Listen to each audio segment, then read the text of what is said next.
You're listening to the Author Inside You podcast, a weekly podcast designed to motivate you to finish writing a book, choose a publisher, and have your work build an audience. Keep listening if you're looking to get propelled into the next chapter of your life. And now, it's the Author Inside You podcast with your host, Leah and Matt Rafferty. Hello, and welcome to the Author Inside You podcast. I'm Matt Rafferty. And I'm Leah Rafferty. Joining us today is Debbie DeChambeau, co-author of Renewable Referrals, How to Cultivate More Profits. Debbie is known as the Queen of Networking, and after years of being an owner of her own insurance agency, Debbie founded Select Business Marketing, which specializes in duct tape marketing. Welcome, Debbie. Thanks for joining us today. Thanks for the invitation. Debbie, usually we speak to authors who just write books by themselves, but you're a co-author. How did you network it with the other authors? Great question. So you mentioned in the introduction that I am part of Duct Tape Marketing, and there were 5 of us from the network that got together in Dallas, Texas one year. And as a result of that meeting, we were bantering ideas around for marketing, and somebody said, what if we wrote a book together? And I didn't know any of them very well. None of us knew, we didn't know each other too well. But the next thing you knew, we were putting together a plan to write a book, and we were all really excited about it. So basically, it's a book about referrals put together by a bunch of marketers. It was a meeting of some people at a convention, and you decided to write a book. Well, that's pretty good. Just trying to, logistically, trying to figure out your timing and when you could meet or speak, and then actually working with everyone. And each of us were from different parts of the country. I'm from D.C. One person was from Atlanta. One person was from, actually 2 people were from Houston, but it's a big state. And then another person was from Florida and another from California. So we had, the entire country almost covered as far as the authors go for the book. And then how did that work? Was there somebody who was the lead, or were you all equal? Well, I would say we were all equal with different responsibilities. As marketers, and part of what we learn in the duct tape marketing system is that you have to start with a plan. So that's exactly what we did. We sort of created a plan about what we were going to do with the book and why we wanted to write the book, what the intent was behind it for each of us, because for 5 of us, we all had different ideas of what we were going to do with it. And as marketers, we put together all the different things that we wanted to do to make sure the book was a success. Every Friday for almost a year, we had 2-hour calls talking about where we were and what we needed to do and all the different tasks that needed to be put into place. Wow. So were you responsible for individual chapters? We actually had a ghostwriter. Oh, interesting. Okay. Yep. So 2 of the co-authors were assigned the task of working with the ghostwriter. And we had a couple of meetings about what we wanted the content to be and a couple of different ideas along that realm. But basically the way the ghostwriter worked was, and I was not involved with that piece of it, but they had, I believe, 2 or 3 2-hour sessions. And that was basically interviewing the 2 co-authors that had all of the details that we wanted in the book. And then we were given a draft. And we edited the draft, gave our comments to the draft, and the writer came back and finalized it, and that became the book. Oh, very interesting. So what was the biggest lesson you learned working with as a co-author? Oh my God, we have lots here. I'll start with the fun ones first, and then I'll get into the really meaty one. So one of the lessons is, having a plan is really important.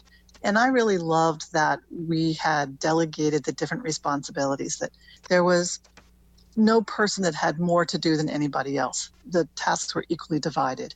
And that made it really well. And each one of us had different tasks. And there were also tasks where we had to learn a little bit. For example, one of my tasks was to create some videos using PowerPoint, which is something I'd never done before. So it meant getting a microphone and learning how to turn that into a video. So I actually learned a little bit from doing it also. Great. I learned setting up the YouTube channel, for the book and those types of things. One of the co-authors was given the responsibility of creating the website, and that itself can be a good challenge. Other than we had the 2 that obviously did the writing and working with the ghostwriter. But we created marketing funnels for the book. We created calls to action for the book. We created social media assets for the book. I mean, just like marketers would do everything for a client, we pretended we were the client and we did all those things for the book. I think that's wonderful because as marketers, you're thinking that way, I guess. But so many times we talk to people, they're just talking about, how do I write this book? They're not even thinking about what you were doing while you're writing the book. Let's get the website. Let's get the YouTube. So you can tell your marketers. Yeah, it's really interesting because I've talked to a lot of people who have put together books, and marketing is usually the last thing that they think about. Mm-hmm. Whereas the reality of it is they really need to be thinking about the marketing from the first day they put pen to paper or fingers to the keyboard to start their writing. Is your company or another company, would they work with the author before they wrote a book? No, absolutely. So long as the author has the budget to pay. Okay, There's no job too small, but the author has to have the budget to pay. And sometimes it's just creating the plan. It's not that they have to pay to have all the marketing done for them. It's helping them to create the plan so that they can incorporate some of those ideas into the book and, be promoting the book ahead of time. We have a local podcaster, since we're on a podcast, we have a local podcaster that's actually launching a book on Friday. And he called me 2 weeks ago and he said, so we're getting ready to market the book. What do we do? And I'm like, you should have started that 2 years ago, So you can have a lot more success with a book and a lot of it goes back to what do you want to do with the book? If you want to become a #1 Amazon bestseller, you really need to start marketing that book from day one. If you're going to use the book, which I do, I just use it as a door opener. Mm-hmm. And if I want to have a conversation with somebody, I send them a copy of the book and then I follow up with a phone call. So making #1 on Amazon was not a priority for me. But for somebody who wants to be there, if you're going to publish, on Friday, you're probably not going to get there if you just start your marketing. How did you find an editor if there's 5 different people working? Or did the ghostwriter find the editor? I believe the ghostwriter found the editor. Each of us were given a draft, and each of us were able to make our comments and our edits in the draft. And those comments went back to the 2 other authors that were responsible for this piece of it. And they sort of combined all of the comments together and gave that back to the ghostwriter. Okay. And then what about your book cover? The ghostwriter did all of that. Oh, wow. Now, did you guys have a say in what the book cover looked like? We did, but we loved the draft, and so nobody opposed it. So it was pretty easy. It was the title of the book is Renewable Referrals, so it was kind of greenish, mm-hmm. and it was very light colored, and we were thrilled with it, actually. It sounds like this was a great experience for you. For the most part, it was. Yes, it really was. And what wasn't so great about it? My belief is that when you're going to do something like this, you need to have a contract. Now, I'm an insurance agent. I don't sell a lot of insurance. I deal with a lot of contracts, and that's my background. So my thing all along was we needed to have a contract, and it really needed to spell out, who got what. If we made a lot of money off of this, how are we going to divide up the money? If making sure that if somebody didn't pay, that they would, how we were going to compensate if they didn't pay, because we all had to pay in a certain amount of money to this. Sure. It also needed to identify who owned the assets. Who owns the domain name, just because one person buys it, who owns it in the end? Who owns the website? Who owns, because we self-published, we have what's the Amazon account? CreateSpace? Thank you, CreateSpace. Who's going to manage that? And can somebody go in and shut that down and take everything from it at some point in time? So those are all kind of issues that needed to be addressed. And because I felt so strongly about it, I was the one who was tasked with coming up with an agreement. Now, in my world, and this comes mostly because I have gotten divorced and it wasn't a pleasant experience, I learned from that when you have a contract, the more details that you have in it, the less room there is for problems down the road. Sure. So when I created a draft, and I'm not an attorney, but I did some research online and tried to put together different things, it was pretty detailed. And I came up with that probably about 4 months before we were ready to publish. And that was partly because, one, that's not my expertise, is putting them together. I know how to read them, but I don't know how to put them together. So it took me a long time to do that. But most of my co-authors were like, whoa, there's way too much in this. We don't like this. This is a problem. Mm-hmm. So here we are 4 months out. We're going to publish. We've got a launch date in September, and we have no contract. And we really should have done this before we started anything. That's my true lesson learned here. But in the end, what ended up happening was one of the other co-authors worked with an attorney, used his own funds to work with an attorney. And I think that the contract that came out was not good at all. Oh, okay. It was much more broader than what I had put together. But what it did, and this is where, had we signed it from day one, it would have been very different than signing it 30 days before you're about to publish. It basically was written in such a way that no one could do anything else in that space for 3 years. Oh, that's a long time. So, Yeah. Yeah. So where that was really difficult for me is my primary business is teaching people how to do business by referrals. You mentioned Select Business Marketing as one of my companies, but another one of my companies is called Select Business Team. And that's what I do, is teach people how to build business by referrals. So when you are creating a book around referrals and you can't do anything else with it because of the contract, it makes things difficult, if that makes sense. Sure. But I really didn't like the contract. I think initially it was 5 years, and I was able to negotiate it down to 3 years. And that was with a lot of pushback. And I think because of that, that caused a lot of tension between me and the rest of the co-authors. Mm-hmm. They were in a different space. They weren't doing referrals like I was, so it created some problems. But at the same time, I felt like I had to sign it because I didn't want to hold 4 other people up from getting published, or 5 other people up from getting published. So this is my big lesson learned. If you're going to have a contract, get the contract signed and finalized before you begin moving with the work forward. And I think the other thing that I would have done in addition to that, had I had more time, is I probably would have taken that contract to an attorney to get the attorney to review it before I'd signed it. I think I have enough knowledge, but I'm not one who ever wants to end up in court. And so, spending a couple $100s to have it reviewed would have been well worth the money. Right. That's excellent advice. Thank you. Thank you for sharing that. Right. Yeah. So if my co-authors ever listen to this podcast, I still love them. But I think I created a little bit of discomfort because I pushed back so hard on that non-compete clause. That is my lesson learned. And that's, if I could share one thing with anybody else writing a book, it's, if you're going to use a publisher, make sure you read the contract with the publisher first, make sure you're comfortable with it, and make sure that you have an attorney review it for you. Because they're going to look out for your back. They're not looking out for the company's back. Mm-hmm. So, well, excellent advice. Thank you for sharing that. Would you ever co-author a book again? I absolutely would. I'd be happy to, but I would do the contract up front first. Mm-hmm.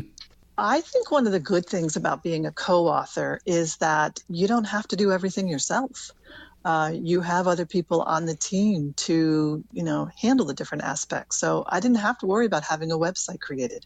I didn't have to worry about creating all of the marketing assets. It wasn't just my brain thinking about, okay, so what are the calls to action and what does the email funnel look like and all that kind of stuff.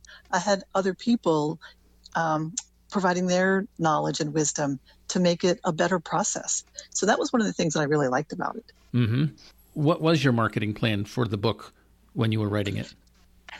So we had several different things. Again, I mentioned that we did a website, we did the videos, we did the social media assets. When we started the book, we actually did it, and this is typical marketers, but we did keyword research.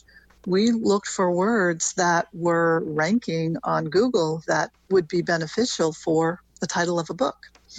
So, and then one of the first things we also did is we made sure that the domain name was available. And I think we had a couple of other names that we were looking at, but the domain names weren't available. And we made the book name after the domain name that we had purchased.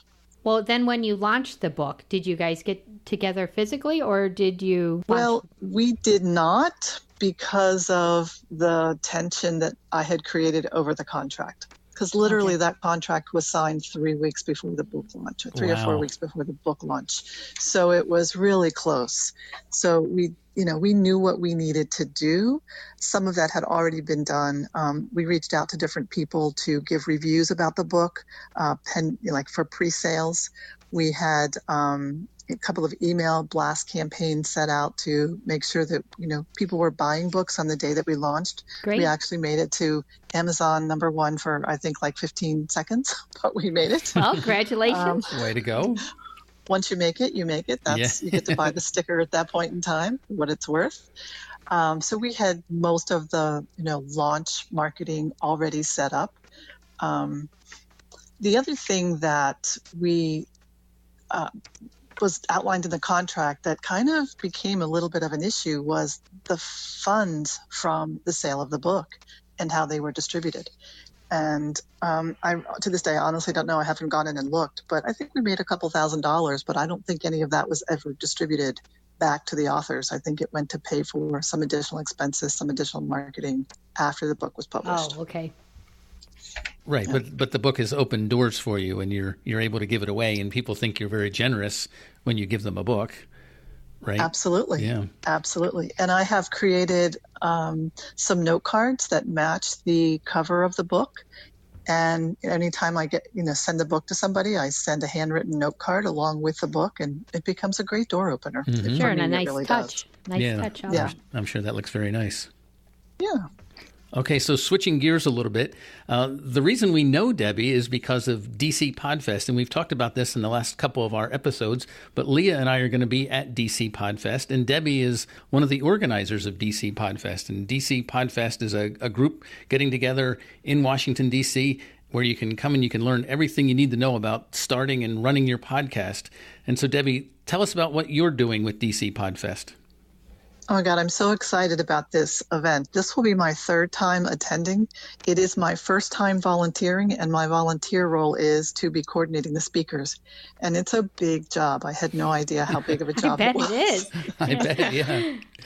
But the cool thing is I got to meet people like you. I've actually had a Zoom call with, I would say, 90% of all of the speakers. So now I know a lot more people than what I knew. But in the past, when I've come to this event, I've learned so much, and the people are so friendly. And because it was really the first podcast event that I had ever gone to, what I realized is podcasters are so willing to help and to share information. And podcasters from other parts of the country that come to DC Podfest say that it's actually one of the best events because it's smaller and it always has such a really good vibe. And I can say that the co-founders, they intentionally make it that way. We have a panel, and Jennifer is really insistent that we have a diversity panel. As we're defining the speakers, it's making sure that we have all the right colors on the stage. Great. It's really good. It's a very diverse event, and it's also in a co-working space, and it's in a different co-working space this year than what we had last year. And this co-working space, it's actually called Spaces. And for anybody who's maybe familiar with DC, there's something called the Museum, and this Spaces is in the original museum. Oh. So it's big and open and bright, and it's just a cool facility. And one of the rooms that we're going to have for a training room is what we call the Veridesk room. And it's actually full with Veridesks, of those desks that go up and down. Oh. And it's just really fun. So it's a great location. It's walking distance to Georgetown. And I think it's going to be an exciting event. Yeah, sounds great. So I think you touched on podcasters being so generous and willing to give.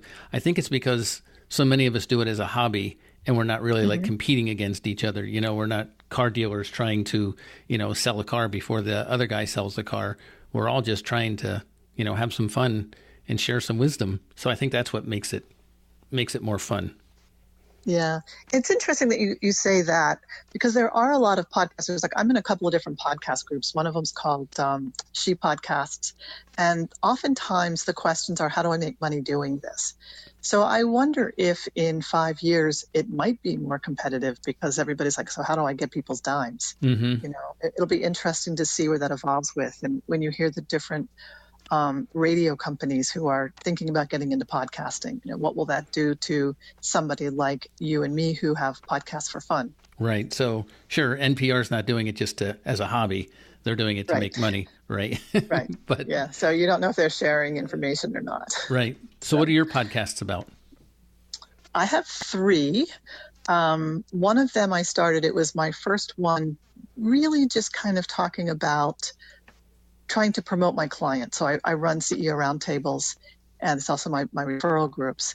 And my goal was to, from a marketing perspective, to interview them on my podcast, and then I could create a blog post from that conversation and then share it on different social media sites.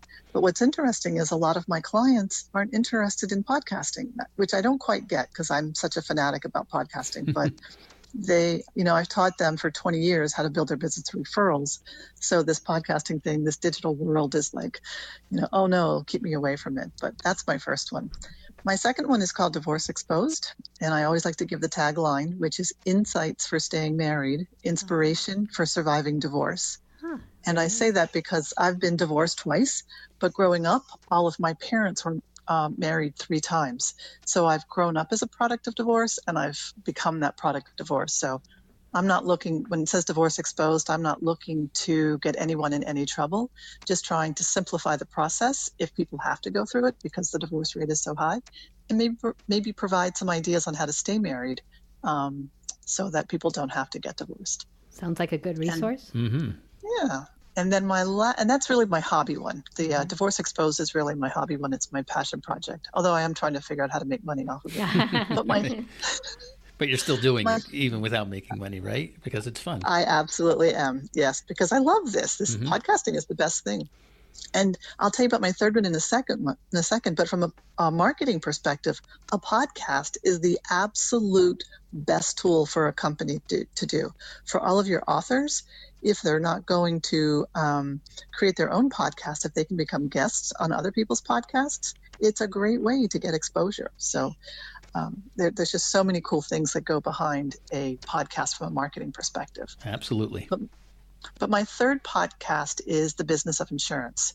And this was one I started as a way to try to get the young generation into the insurance business, because today all industries are having a difficult time attracting good talent, and nobody ever thinks about insurance, but it really is an amazing industry. There's so many different directions you can go, from claims to risk management to bonding to marketing. There's just so many things you can do in insurance.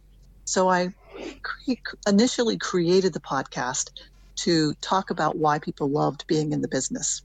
It's beginning to morph a little bit, as all podcasts do. What I've had the opportunity to do twice this year is to attend conferences. And at those conferences, I've interviewed the speakers and the attendees and some of the sponsors. And I'm creating series of podcasts around those interviews. So I've just finished my first one, and I'm starting my second series now. And now I have all these other ideas for series. So who knows where the business of insurance will go to. Wow, wonderful. You're doing a lot of neat things. Congratulations again for that.